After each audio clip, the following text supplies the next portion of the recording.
Hello दोस्तों, हमारे YouTube channel pick the fight civil service academy में आप सभी का स्वागत है। आज हम लोग करने वाले हैं मंथली करंट अफेयर्स। कहें कि जून 2023 का जो बिहार का जून में जितने भी प्रश्न पूछे गए हैं, मतलब समझिए कि प्रत्येक माह का हम करंट अफेयर्स अभी कराने वाले हैं। तो ये आपको जून महीने का हो जाएगा। जून महीना यानी कि 2023 जो जून है उसका ये एक मंथली का करंट अफेयर्स है। और बिहार से टोटल का टोटल जो प्रश्न आपको देखने को मिलेगा, यानी कि टोटल का टोटल जो मटेरियल आपको देखने को मिलेगा वो आपको बिहार मतलब समझिए कि करंट अफेयर्स ही रहेगा। ठीक है, तो चलिए हम लोग इसका शुरुआत करते हैं। अगर आप न्यूज़पेपर पढ़ रहे होंगे या आप देख रहे होंगे कि डेली का आप देख रहे होंगे बिहार राज्य का जो न्यूज़पेपर है उसमें ये सारा का सारा प्रश्न जो है आया हुआ है। ठीक है, तो थोड़ा सा इसके अंदर तक चल के हम लोग देखते हैं। कहता है, देखिए बिहार समसामयिकी जो है यहाँ पे देखते हैं हम लोग। देखिए बिहार जो समसामयिकी है ये टोटल वेस्ट है आपको बिहार यानी कि करंट अफेयर से। तो आइए हम लोग पहला पॉइंट देखते हैं। कहता है कि महाबोधि कॉरिडोर लाल गुलाबी पीले पत्थरों से निर्मित होगा। ठीक है, कौन सा? तो देखिएगा महाबोधि कॉरिडोर हो जाएगा। ठीक है, इसमें कहता है कि यह किसके तर्ज पे बनाई जाएगी, तो किसके आधार पे और किसके तर्ज पे बनेगी, तो ये बहुत इंपॉर्टेंट हो जाएगा। क्या होता है? तो देखिएगा काशी विश्वनाथ जो कॉरिडोर है, काशी विश्वनाथ कॉरिडोर है, उसके तर्ज पर इसका क्या होगा? विकसित किया जाएगा, इसका विकास किया जाएगा। किसका? तो महाबोधि कॉरिडोर का। अब बात करते हैं कि यह स्थल 73 एकड़ में बनेगा। कितने एकड़ में? 73 एकड़ में बनेगा। 73 एकड़ में बनेगा। महाबोधि कॉरिडोर लाल गुलाबी पीले पत्थरों व ग्रीन बेल्ट से सजेगा। ठीक है, ये इंपॉर्टेंट है। और देखिए यहाँ पे प्रमुख बिंदुओं की अगर बात करें हम लोग तो देखिए क्या कहता है, बोध गया में बनारस की काशी विश्वनाथ कॉरिडोर की तरह महाबोधि कॉरिडोर बनेगा। उसके बाद हम लोग देखते हैं इसके लिए 72.90 एकड़ जमीन चिन्हित की गई है। और कहा जाता है कि कॉरिडोर की खासियत यह होगी कि यह लाल गुलाबी व पीले पत्थरों से क्या होगा? तैयार किया जाएगा। उसके बाद बात करते हैं कि लाल गुलाबी और पीले पत्थर कहाँ से मंगाए जाएंगे, तो ये हो जाएगा राजस्थान से मंगाए जाएंगे। ठीक है, महाबोधि मंदिर के चारों ओर खासकर निरंजना नदी के तटीय जो क्षेत्र है उसका सौंदर्यीकरण किया जाएगा। ठीक है, चलिए अगला हम लोग देखते हैं यहाँ पे क्या कहता है। कुछ और भी पॉइंट हम लोग देख लें। महाबोधि मंदिर का जो है, महाबोधि मंदिर का जो है ये कहता है, तो आइए देखते हैं हम लोग कहते हैं।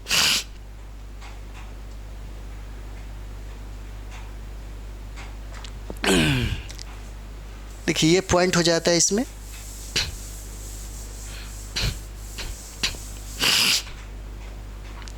ये है महाबोधि मंदिर जिसके बारे में थोड़ा बहुत जानना चाहिए। कहता है कि महाबोधि मंदिर भगवान बुद्ध की ज्ञान की जगह है। महाबोधि मंदिर जो है भगवान बुद्ध की ज्ञान की जगह है। प्रथम मंदिर 3री शताब्दी ईसा पूर्व में अशोक सम्राट ने क्या करवाया था? इसे बनवाया था, अशोक सम्राट ने बनवाया था। और वर्तमान में जो मंदिर 5वीं या 6ठी शताब्दी में बनाए गए हैं। ठीक है, कहता है कि यह ईंटों से पूरी तरह निर्मित सबसे प्रारंभिक बौद्ध मंदिरों में से एक है जो भारत में गुप्त अवधि से अब तक खड़े हुए हैं। ठीक है, उसके बाद ये देखिएगा जो इम्पोर्टेंट है यहाँ पे, ये इम्पोर्टेंट हो जाता है। इसे 2002 में यूनेस्को की विश्व धरोहर स्थल के रूप में क्या किया गया? मान्यता दिया गया। ठीक है, तो हम लोगों ने महाबोधि मंदिर से संबंधित जो मैटर था उसको हम लोगों ने किया। ठीक है, चलिए अगला हम लोग देखते हैं क्या कहता है। देखिए अगला जो है, न्यायमूर्ति कृष्णन विनोद चंद्रन बने बिहार के कौन सा? तो 44वां मुख्य न्यायाधीश बने। कौन सा? तो 44वां मुख्य न्यायाधीश बने बिहार का। क्या नाम है इनका? तो देखिए कृष्णन विनोद चंद्रन, यानी कि न्यायमूर्ति कृष्णन विनोद चंद्रन जो है ये बिहार के कौन सा स्थान के हैं? तो देखिए 44वां स्थान के मुख्य न्यायाधीश बने हैं। ठीक है, तो थोड़ा सा इसको आगे बढ़ा लिया जाए।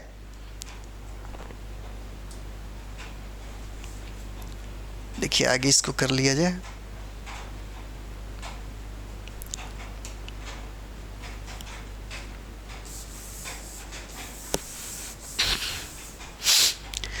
देखिए इसके बारे में देखिए, हाल ही में केरल उच्च न्यायालय के न्यायमूर्ति, कौन सा? हाल ही में केरल उच्च न्यायालय के न्यायमूर्ति, इसके पहले अगर बात कर दिया तो कहाँ के थे? केरल हाई कोर्ट के थे, जिनका नाम है कृष्णन विनोद चंद्रन को बिहार राज्य का मुख्य न्यायाधीश से नियुक्त किया गया। ठीक है, अगर बात करते हैं हम लोग प्रमुख बिंदु के बारे में देखें तो यहाँ देखिए न्यायमूर्ति कृष्णन विनोद चंद्रन पटना हाई कोर्ट के 44वां चीफ जस्टिस के रूप में शपथ ली उन्होंने, ठीक है। और ये देखिएगा, कहता है कि बिहार के राज्यपाल ने इनको शपथ दिलाई, तो बिहार के राज्यपाल का नाम क्या है, तो देखिएगा राजेंद्र विश्वनाथ आर्लेकर ने नवनियुक्त मुख्य न्यायाधीश कृष्णन विनोद चंद्रन को क्या किया, शपथ दिलवाया।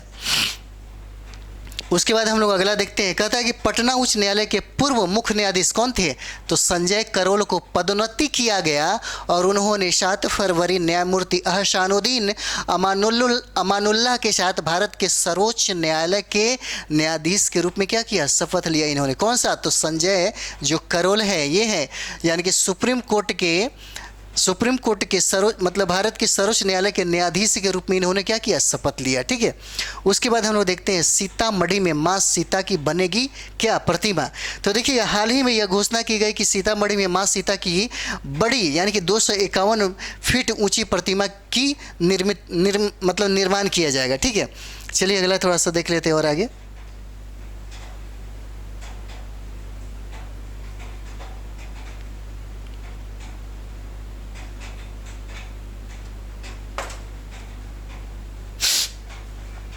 देखिए कहता है इसमें सीतामढ़ी में मां सीता की बनेगी कितनी फीट ऊंची प्रतिमा, तो देखिए 251 फीट कहता है। और यह तिरहुत प्रमंडल के सीतामढ़ी जिले में स्थित एक नगर है और पौराणिक आख्यानों में सीता की जन्मस्थली है। कहाँ पे, तो सीतामढ़ी में, ठीक है। अगला हम लोग पॉइंट देखेंगे, अगला क्या कहता है, तो देखिए अगला कहता है अगला हम लोग देखेंगे इसी में, थोड़ा सा पीडीएफ का ये हो जाता है।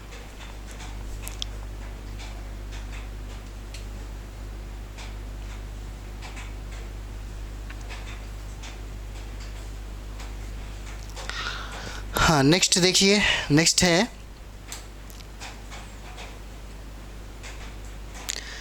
स्वच्छ सुजल शक्ति सम्मान से पुरस्कृत 2023, ठीक है। क्या कहता है, स्वच्छ सुजल शक्ति सम्मान से पुरस्कृत 2023।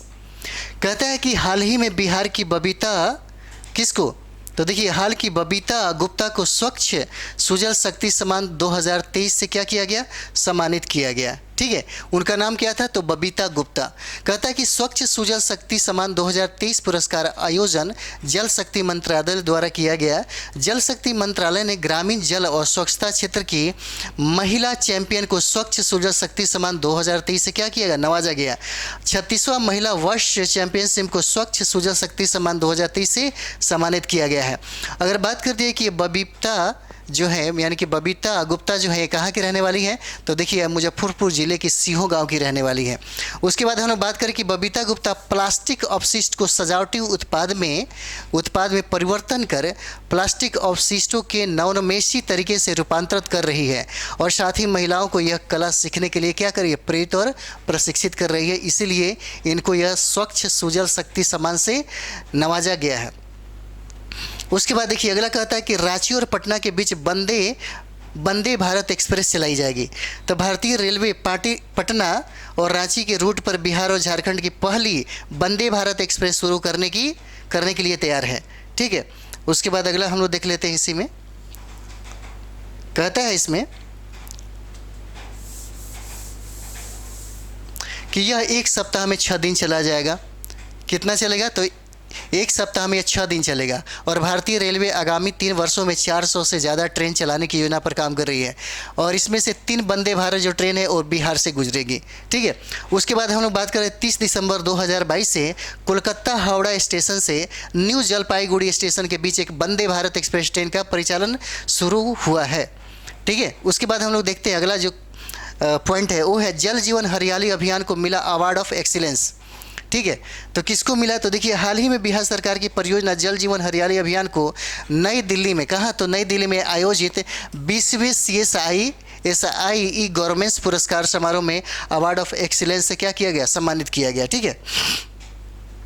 उसके बाद देखिए कहता है कंप्यूटर सोसाइटी, प्रमुख बिंदु में कंप्यूटर सोसाइटी ऑफ इंडिया द्वारा प्रत्येक वर्ष ई गवर्नेंस के क्षेत्र में उत्कृष्ट योगदान देने वाली परियोजनाओं को यह पुरस्कार प्रदान किया जाता है। ठीक है, ये सब इंपॉर्टेंट है, एक बार ज़रूर देख लीजिए, क्योंकि हम तो सब कुछ करा दिए हैं, लेकिन बात यह है कि एक महीना का पर मंथ का डेली बाई डेली एक रिवाइज के तौर पर आपके पास होता रहेगा, तो ज़रूरी है। चलिए अगला हम लोग देखते हैं क्या कहता है इसी में। अगला पॉइंट इसमें हो जाता है देखिएगा, इस अभियान के अंतर्गत राज्य में 11 विभिन्न अवयवों का क्रियान्वयन किया जा रहा है। राज्य के 15 विभागों के समन्वय से योजना संचालित हो रही है। ठीक है, नेक्स्ट हम लोग देखते हैं जल जीवन हरियाली अभियान। जल जीवन हरियाली अभियान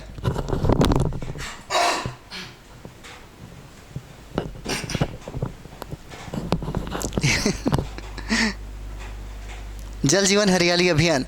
तो जल जीवन हरियाली अभियान के तहत राज्य के किसानों को तालाब, पोखर, कुओं का निर्माण, खेती की सिंचाई जैसे कार्य के लिए सरकार द्वारा 75,500 की सब्सिडी आर्थिक मदद के रूप में प्रदान किया जाएगा।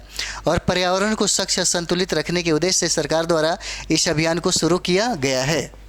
ठीक है,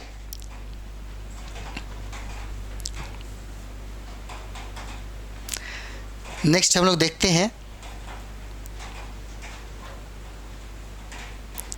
ये देखिए इसमें कहा गया है कि गया, दरभंगा और बांका में सेंटर ऑफ एक्सीलेंस मतलब खोले जाएंगे। कहाँ पे? तो देखिए गया, दरभंगा और बांका में सेंटर ऑफ एक्सीलेंस खोले जाएंगे। तो बिहार में कृषि किसानों की आय में वृद्धि करने हेतु 3 सेंटर ऑफ एक्सीलेंस खोले जाएंगे। ठीक है, पिछले वर्ष नालंदा के चंडी में सब्जियों का और वैशाली के देसरी में फलों के पौधों का सेंटर ऑफ एक्सीलेंस स्थापित किया जा चुका है। कहाँ पे? तो एक देखिए नालंदा में हो जाएगा और दूसरा वैशाली में। 1 अप्रैल से चौथा कृषि रोड मैप क्या होगा? लागू हो जाएगा। चौथे कृषि रोड मैप का मुख्य उद्देश्य क्या है? किसानों की आय बढ़ाना और विभाग की खाली जमीन पर पीपीपी मोड से बीज का उत्पादन होगा। इससे बिहार में कृषि हब का निर्माण होगा। ठीक है, अगर बात करते हैं हम लोग कृषि विभाग को वित्तीय वर्ष 2023-24 में कुल 3,639.78 करोड़ रुपए का बजट दिया गया है। ठीक है, इतना बजट इसको दिया गया है। चलिए अगला हम लोग देखते हैं प्रशांत किशोर शाही। यहाँ पे देखिए प्रशांत किशोर शाही बने नए महाधिवक्ता। ठीक है, नए महाधिवक्ता कौन बने हैं? तो नियुक्ति में भी प्रश्न पूछा जाता है कि कौन बने हैं, तो ये देख लीजिए। ये देखिएगा प्रशांत कुमार शाही बिहार के नए महाधिवक्ता बने हैं। कहा जाता है कि हाल ही में ललित किशोर द्वारा महाधिवक्ता पद से इस्तीफा दिए जाने के बाद प्रशांत कुमार शाही बिहार राज्य के नए महाधिवक्ता बनाए गए। वे निवर्तमान महाधिवक्ता ललित किशोर की क्या करेंगे? वहाँ पे जगह ले लेंगे। 2005 में नीतीश कुमार के सीएम बनने के बाद शाही को कौन सा दूसरी बार इस संवैधानिक पद पर नियुक्त किया गया है? वह राज्य का सर्वोच्च विधि अधिकारी होता है और अनुच्छेद 165 में राज्य के महाधिवक्ता का वर्णन किया गया है। अनुच्छेद 177 में राज्य विधानमंडल और इसकी समिति के सदनों के संबंध में महाधिवक्ता के अधिकार का वर्णन किया गया है। ठीक है, उसके बाद हम लोग देखते हैं कि लक्ष्मी ने माउंट किलिमंजारो पर्वत पर तिरंगा फहराया। कौन? तो लक्ष्मी ने। तो बात कर रही है कि बिहार की पर्वतारोही लक्ष्मी झा दक्षिण अफ्रीका में दुनिया की चौथी सबसे ऊंची चोटी माउंट किलिमंजारो पर क्या किया? तिरंगा फहराया। ठीक है, तो यहाँ पे थोड़ा सा हम लोग देख लें इनके बारे में देखते हैं, थोड़ा सा डिटेल्स रहेगा क्योंकि प्रश्न पूछा जा सकता है। और ये कहाँ के रहने वाली हैं, तो ये भी देख लीजिए कहाँ की रहने वाली हैं। तो देखिए यहाँ पे जो कह रहा है कि इन्हें पूर्व सांसद आर.के. सिन्हा ने पटना में अपने अभियान को हरी झंडी दिखाकर रवाना किया था। लक्ष्मी झा बिहार के सहरसा जिले के बनगांव की रहने वाली है। कहाँ की? तो देखिए सहरसा जिले के बनगांव की रहने वाली है। और बात कर दी जाए कि माउंट किलिमंजारो पर्वत की ऊंचाई 19,341 फीट है। ठीक है, 19,341 फीट है। तो माउंट किलिमंजारो कहाँ पे है? तो देखिएगा ये दक्षिण अफ्रीका में पड़ेगा और चौथी सबसे ऊंची चोटी मानी जाती है। ठीक है, चलिए अगला हम लोग देखते हैं क्या कहता है। कहता है कि राष्ट्रीय सेबी आईपी अवार्ड 2022 किसको दिया गया? तो ये देखिएगा 3 मार्च 2023 को केंद्रीय सिंचाई एवं विद्युत बोर्ड द्वारा दिल्ली में आयोजित एक विशेष समारोह में बिहार की महत्वाकांक्षी योजनाओं में शामिल गंगा जल आपूर्ति योजना, कौन सा? गंगा जल आपूर्ति योजना और फल्गु नदी पे बने गया जी डैम को CBIP अवार्ड से नवाजा गया। ठीक है, चलिए अगला हम लोग देखते हैं। प्रमुख बिंदु में और भी है। कहता है कि बिहार की गंगा जल आपूर्ति योजना और फल्गु नदी पे बने गया जी डैम को यह अवार्ड मिला। केंद्र सरकार द्वारा स्थापित संस्था central board of irrigation and power द्वारा बिहार की इन योजनाओं का चयन जल संसाधन के सर्वोत्तम कार्यान्वयन की श्रेणी में किया गया है। ठीक है, इस वर्ष नवादा शहर में भी हर घर गंगा जल पहुंचाने के लिए तेजी से काम चल रहा है। कहाँ पे? तो नवादा शहर में। योजना को तैयार करते समय इन शहरों की वर्ष 2051 तक की जनसंख्या की ज़रूरतों को ध्यान में रखा गया है। और बिहार के जल संसाधन मंत्री की बात कर दिया जाए तो ये संजय क्या हो जाएंगे? संजय झा हो जाएंगे। गंगा जल आपूर्ति योजना की बात यहाँ पे कर दें, कौन सा? तो गंगा जल आपूर्ति योजना की अगर बात कर दें तो देखिएगा गंगा जल आपूर्ति योजना बिहार ही नहीं देश में अपनी तरह की यह पहली योजना है। ठीक है, योजना के तहत बाढ़ के समय 4 माह तक बाढ़ के पानी को जल संकट वाले शहरों में ले जाकर वहां इसे बड़े जलाशयों में भंडारित किया जाएगा। कौन सा? गंगा जल आपूर्ति योजना के तहत।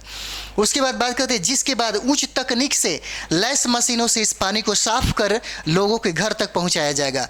गंगा जल आपूर्ति योजना के पहले फेज का 27 नवंबर को सीएम नीतीश कुमार राजगीर में इसका क्या किए? प्रारंभ की, इसका शुरुआत किए। जबकि 28 नवंबर को गया और बोध गया में भी मुख्यमंत्री इसी योजना का उद्घाटन करेंगे। पहले फेज के बाद जून 2023 तक नवादा शहर में भी इसी योजना के तहत घर घर गंगा जल पहुंचाने का लक्ष्य निर्धारित किया गया है। ठीक है, यहां देखिए निर्धारित किया गया है। चलिए अगला पॉइंट हम लोग देखते हैं क्या कहता है। जाति आधारित क्या है? जाति आधारित सर्वेक्षण जो किया गया है इस पे बात यहाँ पे हो रही है। देखिए कहता है यहाँ पे जाति आधारित सर्वेक्षण। बिहार में जाति जनगणना का दूसरा चरण की बात करें तो कब है? 15 अप्रैल से शुरू हो जा रहा है। प्रमुख बिंदुओं की अगर बात करें तो देखिए इसका उद्देश्य राज्य में जातियों और समुदायों के विकास में सहायता के लिए उनका एक विस्तृत रिकॉर्ड बनाना है। 2 जून 2022 को इसका किया गया, प्रारंभ किया गया। 2 जून 2022 को बिहार में जाति आधारित सर्वेक्षण करने के निर्णय को राज्य मंत्रिमंडल द्वारा अनुमोदित किया गया है। ठीक है, जाति आधारित सर्वेक्षण का पहला चरण 7 जनवरी 2023 को क्या किया गया? शुरुआत किया गया। ये 21 से 31 मई 2023 को क्या होगा? समाप्त हो जाएगा। कब होगा? 31 मई 2023 को।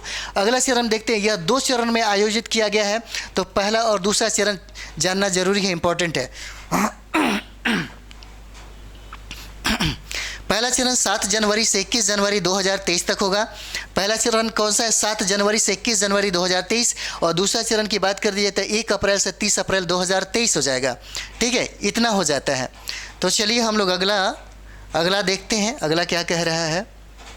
अगला की अगर बात करें तो अगला हमारा पॉइंट है, देखिए अगला जो है कहता है कि राजगीर और नालंदा को बेस्ट हेरिटेज सिटी अवार्ड मिला।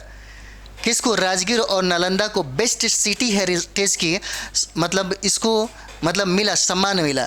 तो इसके बारे में थोड़ा सा प्रमुख बिंदुओं की बात करें तो देखिएगा कहता है कि हाल ही में बिहार के राजगीर और नालंदा को केंद्र सरकार की ओर से, किससे? तो केंद्र सरकार की ओर से बेस्ट हेरिटेज सिटी अवार्ड प्रदान किया गया। ठीक है, बिहार के 2 पर्यटन स्थल राजगीर और नालंदा को इंजीनियरिंग का नायाब नमूना और प्राचीन भारत की धरोहर भी है। कौन? तो देखिए राजगीर और नालंदा। कुछ प्रमुख बिंदुओं की बात करें तो देखेंगे कि इसमें राजगीर की साइक्लोपियन वाल महत्वपूर्ण है। कौन सा? तो साइक्लोपियन वाल। कहाँ का? राजगीर का। साइक्लोपियन वाल चीन की दीवार से भी पुरानी दीवार है।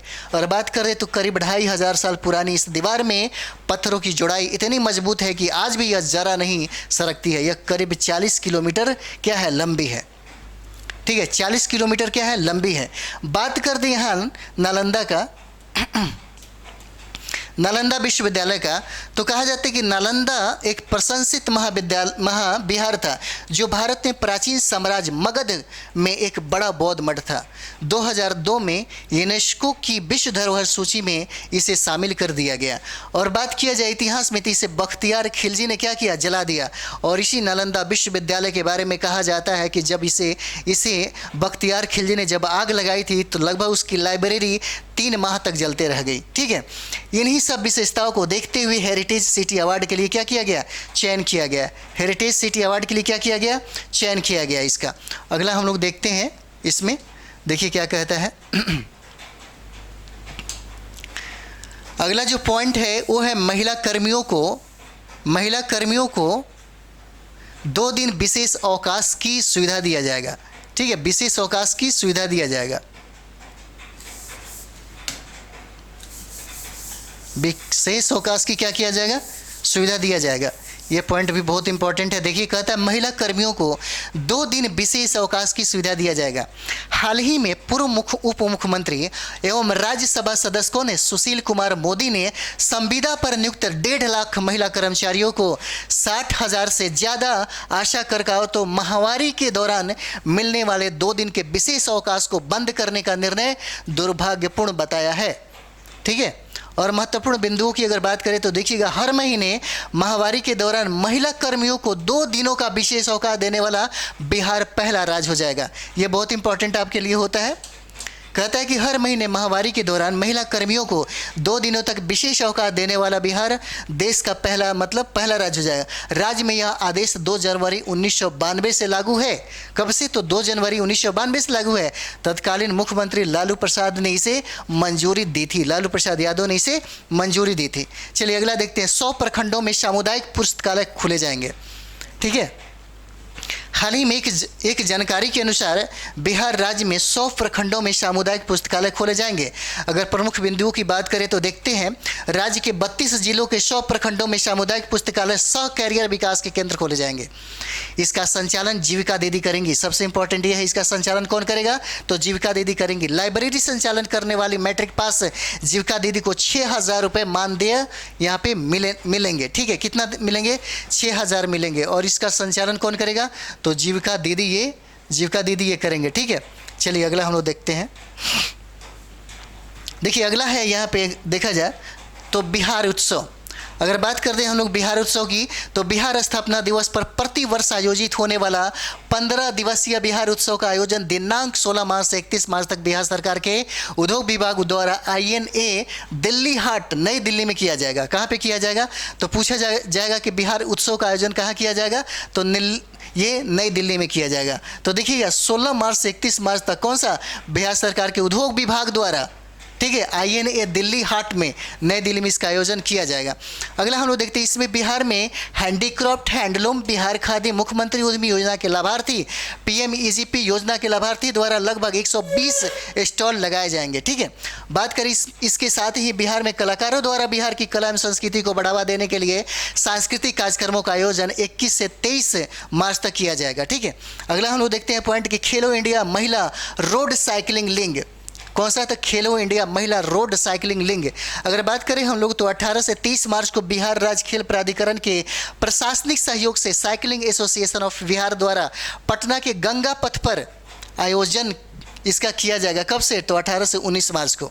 ठीक है, आइए इसके प्रमुख बिंदुओं पे थोड़ा सा बात कर लें हम लोग। प्रमुख बिंदुओं पे तो देखिए, प्रमुख बिंदुओं की अगर बात करें तो देखिए यहाँ पे क्या कहता है। प्रमुख बिंदुओं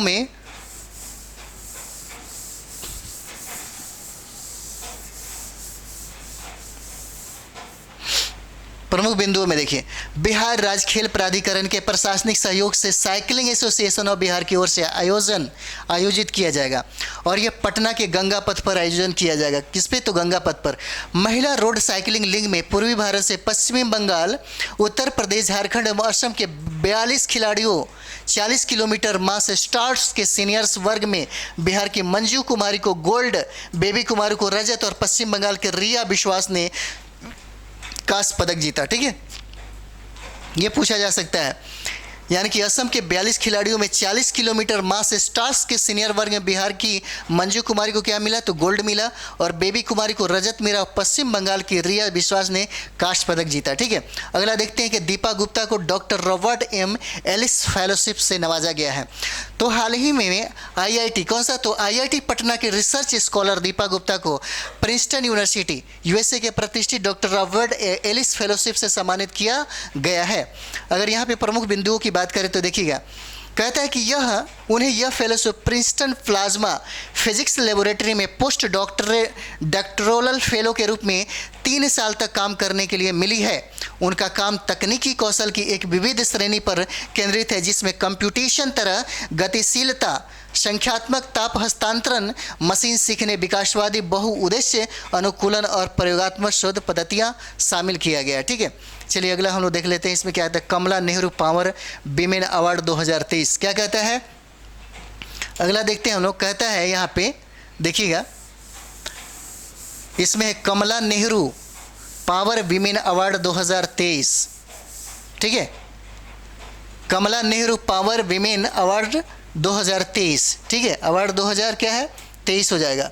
ठीक है, इसमें देखिए कहता है कि हाल ही में बिहार छपरा की कौन सा, तो छपरा की रहने वाली निशा भगत को अंकीबाई घमंडी राम गोवानी ट्रस्ट द्वारा आयोजित कमला नेहरू पावर विमेन अवार्ड 2023 में केंद्रीय विदेश राज्य मंत्री द्वारा सम्मानित किया गया है। किनको, तो कमला नेहरू पावर विमेन अवार्ड 2023 किनको दिया गया, तो देखिएगा निशा भगत को। क्या नाम है, तो निशा भगत को। निशा भगत मूल रूप से कहाँ की रहने वाली है, तो देखिएगा घर पूछा जाता है, ये छपरा की रहने वाली है। उन्हें यह अवार्ड के लिए निस्वार्थ भाव से सेवा के लिए दिया गया है। यह कार्यक्रम डॉक्टर अंबेडकर इंटरनेशनल सेंटर जनपथ रोड नई दिल्ली में आयोजित हुआ था। ठीक है, अगला हम लोग देखते हैं क्या कहता है 10। देखिए, जिलों में ट्रामा सेंटर खोले जाएंगे। कितने जिलों में, तो 11 जिलों में। 11 जिलों में क्या किए जाएंगे, ट्रामा सेंटर खोले जाएंगे। अच्छा, एक चीज़ और भी, जो ट्रामा सेंटर की बात यह है, जैसे मानते हैं कि देखिएगा, जब कभी कभी पढ़ रहे हैं या कभी कभी बहुत सारी समस्याएं हैं आपके सामने, इस तरीके से सामने खड़ा हो जाता है कि उस समय आपको लगता है कि मतलब अजीब तरीके से फील होता है। जैसे कहने का मतलब है, कभी कभी बहुत सारे जो हैं उम्र के हिसाब से, अगर टीनेजर बच्चे हैं या बौद्धिक क्षमता जिनकी बहुत बेहतर नहीं है, तो देखिएगा उनके दिमाग में चलता है कि दुनिया में यही चीज़ है, लड़ाई झगड़ा, नफरत, ईर्ष्या, मतलब द्वेष भावना, गाली गलौज, सब कुछ है। बट एक बात है, अगर ये सब चीज़ से निजात पाना चाहते हैं तो कभी भी अगर मौका मिले आपको अपने ज़िंदगी में कहीं जाने का, तो एक जगह ज़रूर जाइएगा, वो है शमशान घाट। अगर शमशान घाट जाकर के जो आपके अंदर जो फील होगा ना, वो बौद्धिकता, आपकी जो मतलब समझिए कि जो सोच है, वो समझिए कि उस समय आपकी पूरी सच्चाई सामने दिखेगी एकदम फिल्म की तरह। वहाँ पे आपको लगेगा कि ज़िंदगी का हकीकत क्या होता है, रियलिस्टिक क्या चीज़ होता है। ठीक है, और उसी में हम लोगों ने कहा कि जब आप ट्रामा सेंटर कभी जाते हैं तो लोगों को इस तरह के दिखेगा ना, तब लगेगा कि ज़िंदगी में यहाँ कुछ भी नहीं है, सिर्फ क्या है, मिथ्या है, सिर्फ मोह माया का दुनिया है।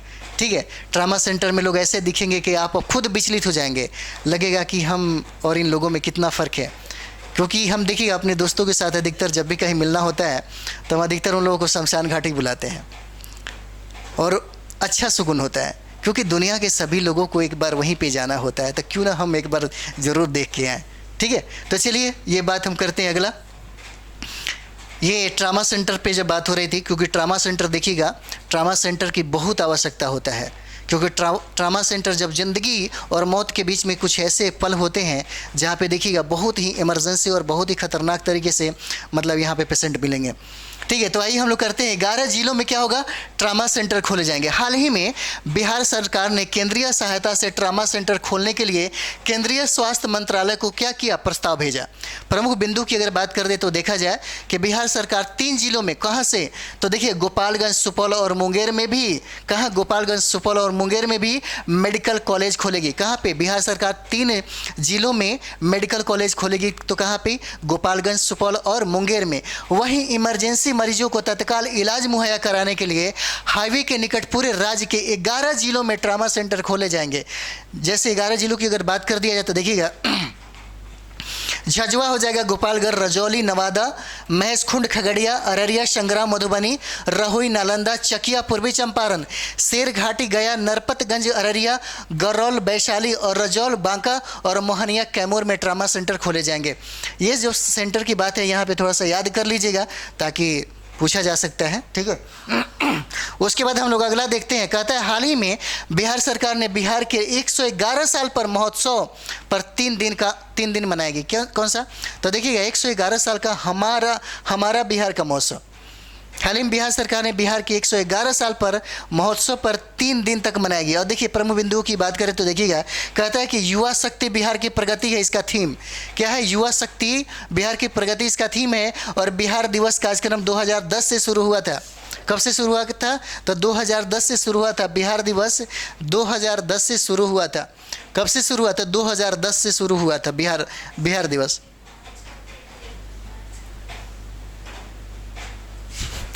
2010 से।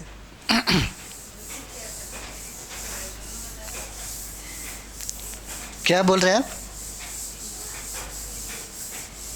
अगला हम लोग देखते हैं क्या कहता है। राष्ट्रीय भारोत्तोलन प्रतियोगिता। क्या कहता है? राष्ट्रीय भारोत्तोलन प्रतियोगिता। कहता है कि भारतीय भारोत्तोलन महासंघ की ओर से पाटलिपुत्र खेल परिसर में आयोजित खेलो इंडिया सीनियर राष्ट्रीय महिला भारोत्तोलन चैंपियनशिप में पटना में खुशी कुमारी ने, कौन सा? खुशी कुमारी ने कब? तो 55 किलोग्राम भार में बिहार को स्वर्ण पदक दिलाया है, ठीक है। प्रमुख बिंदुओं के बारे में बात करें तो देखिए, यह राष्ट्रीय भारोत्तोलन प्रतियोगिता में खुशी कुमारी ने 55 किलोग्राम भार में बिहार को क्या दिया? गोल्ड दिलवाया है, ठीक है, स्वर्ण पदक दिलाया है। खेलो इंडिया के चौथे प्रतियोगिता में बेंगलुरु में आयोजित किया गया। कहाँ पे? तो खेलो इंडिया के अगर चौथा सीजन की बात कर दिया जाए तो ये बेंगलुरु में हुआ और 24 मार्च से लेकर के 29 मार्च 2023 के मध्य में आयोजन इसका किया गया था। महिला रैंकिंग राष्ट्रीय भारोत्तोलन प्रतियोगिता में 25 मार्च 2023 को बिहार की खुशी कुमारी ने 55 किलो का वर्ग में क्या जीता? स्वर्ण पदक जीता, ठीक है। ये खुशी कुमारी और ये इंपॉर्टेंट हो जाता है। उसके बाद हम लोग अगला बात करते हैं all India civil services athletics championship. क्या कहता है? All India civil services athletic championship में तो देखिएगा हाल ही में शिवानी ने पुणे में आयोजित all India civil services athletics championship में 1500 मीटर दौड़ में जीता। कौन? तो गोल्ड मेडल प्राप्त किया है। किसने किया है? तो देखिए शिवानी ने। कहाँ पे? तो पुणे में। कहता है कि all India civil services athletics championship के 1500 मीटर दौड़ में जीता। कौन सा? तो गोल्ड मेडल जीता। प्रमुख बिंदुओं की बात करें तो देखिएगा यह चैंपियनशिप पुणे में आयोजित किया गया। इस चैंपियनशिप में बिहार ने 2 गोल्ड मेडल सहित कुल 5 मेडल जीते। थोड़ा सा और भी देख लेते हैं इसको आगे बढ़ा करके, आपको नहीं दिख रहा होगा। चलिए ये देखिए क्या कहता है इसमें कहता है कि इस चैंपियनशिप 2 गोल्ड सहित कुल कितने पदक जीते गए? तो 5 पदक जीते गए, ठीक है। और दूसरा गोल्ड जमुई के आशुतोष कुमार सिंह ने जेवलिन थ्रो में गोल्ड जीता। दूसरा कौन जीता? तो गोल्ड ये जमुई का आशुतोष कुमार सिंह है, ये जेवलिन थ्रो में गोल्ड जीता। इसी स्पर्धा में शिवानी कुमारी ने 26 मार्च को 800 मीटर दौड़ में सिल्वर मेडल जीता। कौन सा? तो सिल्वर मेडल जीता। और शिवानी विधान परिषद की सुरक्षा प्रहरी है। शिवानी विधान परिषद की सुरक्षा प्रहरी है, ये इंपॉर्टेंट हो जाता है, ठीक है। चलिए अगला हम लोग देखते हैं। कहता है कि पूर्णिया में बनेगा बिहार का दूसरा डॉपलर रडार बनेगा। Doppler radar. हाल ही में एक जानकारी के अनुसार बिहार के पूर्णिया में बिहार का दूसरा डॉपलर रडार स्थापित किया जाएगा, ठीक है। अगला हम लोग प्रमुख बिंदुओं की बात करें तो देखेंगे कि पहला डॉपलर रडार पटना के अनीसाबाद में स्थापित किया गया। कहाँ पे? तो पटना के अनीसाबाद में। और दूसरा कहाँ पे बनेगा? तो पूर्णिया में बनेगा। कहता है कि ये 15 करोड़ की लागत से स्थापित किया जाएगा। और डॉपलर वेदर जो रडार लगने से चक्रवात, तूफान, मानसून, थंडर स्टॉर्म का वास्तविक पूर्वानुमान भी यहाँ पे मिलेगा। केंद्र में डॉपलर रडार लगाने में 200 किलोमीटर के दायरे में मौसम की सटीक जानकारी मिलेगी। इससे पूर्वी चंपारण, पश्चिमी चंपारण, सीतामढ़ी, सुपौल, किशनगंज, दरभंगा, मधुबनी, अररिया समेत अन्य जिलों को क्या होगा? फायदा मिलेगा, ठीक है। उसके बाद डॉपलर रडार के बारे में थोड़ा सा जानते हैं। कहता है डॉपलर वेदर रडार से 400 किलोमीटर तक के क्षेत्र में होने वाले मौसमी बदलाव के बारे में जानकारी प्राप्त किया जाएगा। ठीक है, यह रडार डॉपलर इफेक्ट का इस्तेमाल कर अति सूक्ष्म तरंगों को भी कैच कर लेता है। जब अति सूक्ष्म तरंगों की किसी भी वस्तु से टकरा कर लौटती है तो यह रडार उनकी दिशा को आसानी से पहचान लेता है। इस तरह हवा में तैर रहे अति सूक्ष्म पानी की बूंदों को पहचानने के साथ ही उनकी दिशा का भी पता लगा लेता है। ठीक है, पता लगा लेता है। थोड़ा सा और भी इसको आगे कर लिया जाए, पता लगा लेता है। ठीक है, ये देखिए क्या कहता है, ये पता लगा लेता है। उसके बाद देखिएगा इसमें कह रहा है कि इस डाटा के आधार पर, कौन सा, तो इस डाटा के आधार पर अनुमान पता कर पाना मुश्किल नहीं होता कि इस क्षेत्र में कितनी वर्षा होगी या तूफान आएगा। ठीक है, इसका ये फ़ायदा मिलेगा। उसके बाद हम लोग देखते हैं चक्र ऐप क्या है। अगर बात करें हम लोग चक्र ऐप के बारे में, तो हाल ही में चक्र ऐप ने बिहार पुलिस को स्मार्ट पुलिसिंग अवार्ड प्राप्त करने में मदद की है। क्या की है, तब बिहार पुलिस को स्मार्ट पुलिसिंग अवार्ड प्राप्त करने में क्या किया है, मदद किया है। प्रमुख बिंदुओं की अगर बात करें तो देखिएगा इस ऐप को पुलिस मुख्यालय ने डेवलप किया। किसने किया, तो पुलिस मुख्यालय ने डेवलप किया। इसमें फोटो के साथ मिलेगी बदमाशों की पूरी जानकारी प्राप्त होगी। ठीक है, बस एक क्लिक मिलेगी, अपराधियों की पूरी जानकारी प्राप्त हो जाएगी। और देखते इस ऐप से जो सबसे खास बात है वो है कि इसमें पिछले 10 वर्षों में अपराध करने वालों को डेटा फीड भी किया जाएगा। ठीक है, चलिए अगला हम लोग देखते हैं क्या कहता है। Bihar budget highlights, Bihar budget highlights. अगर बात करें कि हाल ही में वित्त मंत्री कौन, तो विजय कुमार चौधरी ने वित्तीय वर्ष 2023-24 के लिए 26 से यानी कि 2,61,885 करोड़ रुपए का बजट क्या किया, पेश किया। ठीक है, प्रमुख बिंदुओं की अगर बात कर दी जाए तो वित्तीय वर्ष कौन 2023-24 के लिए 2,61,885.4 करोड़ का बजट पेश किया गया, जो पिछले वर्ष का बजट कितना 2,37,691 करोड़ का बजट था। वित्तीय वर्ष 2021-22 में आर्थिक विकास दर के मामले में बिहार पूरे देश में तीसरे नंबर पर है। और बिहार का आर्थिक वृद्धि दर की अगर बात कर दिया तो कितना हो जाएगा, 10.58% हो जाएगा आर्थिक वृद्धि दर। बात कर रहे हैं कि भोजपुर, सिवान, बेगूसराय समेत 8 जिलों में अन्य पिछड़ा वर्ग का कन्या आवासीय विद्यालय क्या किए जाएंगे, खोले जाएंगे। राजगीर में स्पोर्ट्स यूनिवर्सिटी की स्थापना होगी राजगीर में। और बात कर दें कि 19 जिलों में सदर अस्पतालों को मॉडल हॉस्पिटल बनाया जाएगा और 9 जिलों में मेडिकल कॉलेज खोले जाएंगे। अंतर्राष्ट्रीय क्रिकेट स्टेडियम और स्पोर्ट्स एकेडमी राजगीर के परिसर में खेल विश्वविद्यालय की स्थापना किया जाएगा। ठीक है, इसमें इतना स्थापना की बात किया गया है। तो ऐसा अगला देख लेते हैं क्या कहता है। अगला पॉइंट देखिए, अगला पॉइंट कहता है यहाँ पे हिमानी मिश्रा को, किसको, तो हिमानी मिश्रा को क्या किया जाएगा, तो हिमानी मिश्रा को प्रतिष्ठित उभरती महिला नेता पुरस्कार दिया गया है।